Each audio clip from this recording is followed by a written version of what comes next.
শাওয়াল মাস যাচ্ছে, রমাদান আমরা শেষ করলাম। শাওয়াল মাসে আল্লাহ রাসূল সাল্লাল্লাহু আলাইহি ওয়াসাল্লাম ৬টি রোজা রাখতেন।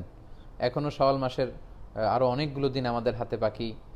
আবু আইয়ুব আল আনসারী রাদিয়াল্লাহু তাআলা আনহু বর্ণনা করেন যে আমি আল্লাহ রাসূল সাল্লাল্লাহু আলাইহি ওয়াসাল্লামকে বলতে শুনেছি, আল্লাহ রাসূল বলেছেন, মান সামা রমাদানা সুম্মা আতবাআহু সিত্তাম মিন শাওয়ালিন কানা কাসিয়ামিদ দাহর। যে ব্যক্তি রমজানের সিয়াম পালন করলো, তারপরে শাওয়ালের ৬টি রোজা রাখলো, সেজন্য সারা বছর রোজা রাখলো। তো এত বড় ফজিলতের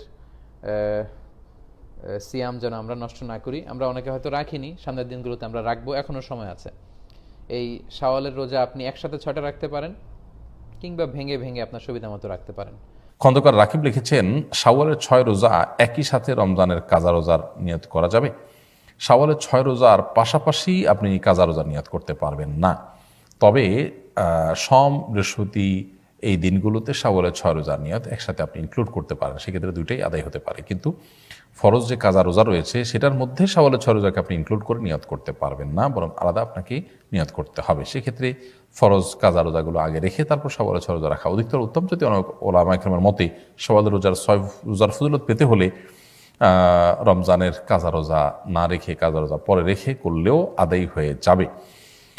নবী করিম সাল্লাল্লাহু আলাইহি ওয়াসাল্লাম বলেছেন, মান সামা সিত্তাম মিন শাওয়াল কানা কাসিয়ামিদ দাহর। যে ব্যক্তি রমজান রোজা রাখার পর, মান সামা রমজান সুম্মা আতবাআহু সিত্তাম মিন শাওয়াল, যে ব্যক্তি রমজান রোজা রাখার পর শাওয়ালের ৬টা রোজা রাখবে, এই ব্যক্তিকে আল্লাহ তাআলা সারা বছর রোজা রাখার সওয়াব দিবেন। এজন্য শাওয়াল মাসে ৬টা রোজা রাখার চেষ্টা করা উচিত। সেই রোজাগুলো আমরা ভেঙে ভেঙেও রাখতে পারি, একত্রেও রাখতে পারি। আমিনুল ইসলাম আপনি লিখেছেন, ফরজ গোসল করার সময় কোনো দোয়া পড়তে হবে কিনা?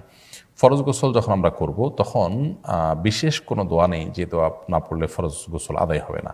ফরজ গোসলের জন্য স্পেসিফিক কোনো দোয়া নেই। তবে ফরজ গোসলের আগে আমরা যখন অজু করব তখন অজুর দোয়াটা পড়ব, যদি সেটা একেবারে খুব নোংরা জায়গা না হয়, আপনার টয়লেটের ওপেন কমোডের পাশে উন্মুক্ত জায়গা না হয়, তাহলে সেক্ষেত্রে আমরা সেখানে বিসমিল্লাহ বলে উজু করি, সেভাবে উজু করব, এরপরে স্বাভাবিকভাবে গোসল করব, সেটাই দোয়া হিসাবে যথেষ্ট হবে ইনশাআল্লাহ তাআলা। মোহাম্মদ ইলিয়াস আপনি লিখেছেন, রোজা অবস্থায় কান পরিষ্কার করা যাবে কিনা? কোনো অসুবিধা নেই। রোজা অবস্থায় কান, নাক পরিষ্কার করা যেতে পারে, চোখ পরিষ্কার করা যেতে পারে, চুল বা গোঁফ ছোট করা যেতে পারে, আপনার নখ কাটা যেতে পারে, সুগন্ধি ব্যবহার করা যেতে পারে, তেল ব্যবহার করা যেতে পারে, কোনো অসুবিধা নেই। রোজা অবস্থায় কাজগুলো করতে কোনো সমস্যা নেই।